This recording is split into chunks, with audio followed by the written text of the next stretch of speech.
18 అల్-ఫత్తా. పవిత్ర ఖురాన్ అల్-ఫత్తా సూరాతో ప్రారంభమవుతుంది. అల్-ఫత్తా అంటే ప్రారంభం లేక పవిత్ర దైవసందేశ సంపదను తెరిచే తాళం చెవి లేక బీగం అని అర్థం. ఈ సూరా ఖురాను ఉపోద్ఘాతం, కీలకాంశం, ఇంకా హృదయం లాంటిది. కాబట్టి ప్రతి నమాజ్లో దీన్ని పఠిస్తారు. అల్-ఫత్తా సూరా పఠిస్తే చాలు, సంక్షిప్తంగా ఖురాన్ను పఠించినట్లే.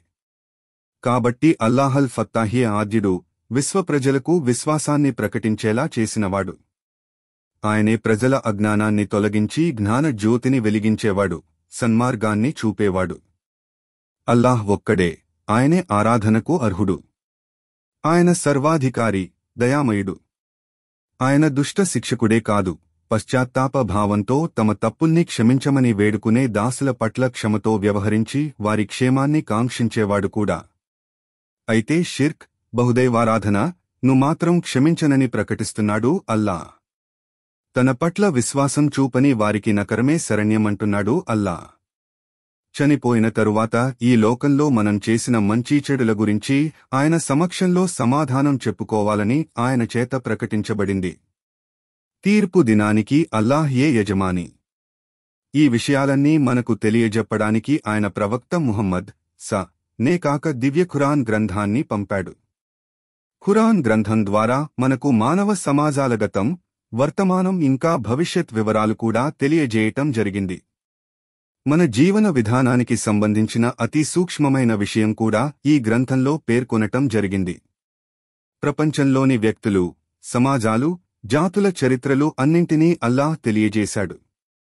ఈ సృష్టి యావత్తునూ ఆయనే సృజించాడు. మరణించిన తరువాత మనమంతా ఆయన వద్దకే మరలిపోవాలి. అల్లాహ్ అత్యంత శక్తిమంతుడు, సర్వసమర్థుడు. ఆయనకు అసాధ్యమైనది ఏదీ లేదు. ఆయనే సృష్టికర్త, పోషకుడు, తీర్పు దినానికి యజమాని, ప్రపంచంలోనూ మనకు సర్వ సదుపాయాలు కల్పించాడు. పరలోకంలోన బహుమానాన్ని ప్రసాదించేది కూడా ఆ అల్లా. అంతా 43,199 పైనే ఆధారపడి ఉంది. మనం దేనికి అర్హులమో ఆయనే నిర్ణయిస్తాడు. కాబట్టి అల్లాహల్ ఫత్తాహే మన అజ్ఞానాన్ని అంతంచేసి జ్ఞానోదయాన్ని ప్రసాదించేవాడు. ఆయన్ని పిలిచే, కొలిచే సరైన విధానమేదో మనకు తెలియజేసినవాడు ఆయనే. అల్లాహ్ మనందరికీ జ్ఞానోదయం కలుగజేయాలని, ఆయన్ని మాత్రమే ఆరాధించే సద్బుద్ధిని ప్రసాదించాలని వేడుకుందాం. 19 అల్-అలీం. సర్వసృష్టిని, అందులో ఉన్న జీవనిజీవాలను సృష్టించినది అల్లాహ్.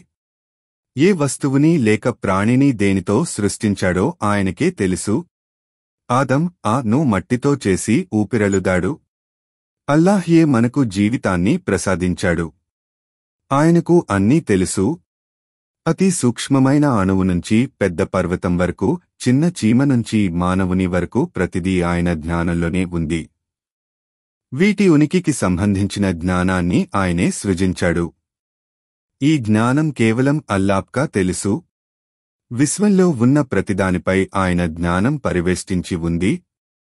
ఏదీ ఆయన జ్ఞాన పరిధికి వెలుపల లేదు, మరేదీ ఆయనకు తెలియకుండా లేదు. అల్లాహ్ జ్ఞానంతో పోల్చుకుంటే మానవుని జ్ఞానం మహాసముద్రంలో నీటి బొట్టుకన్నా తక్కువే.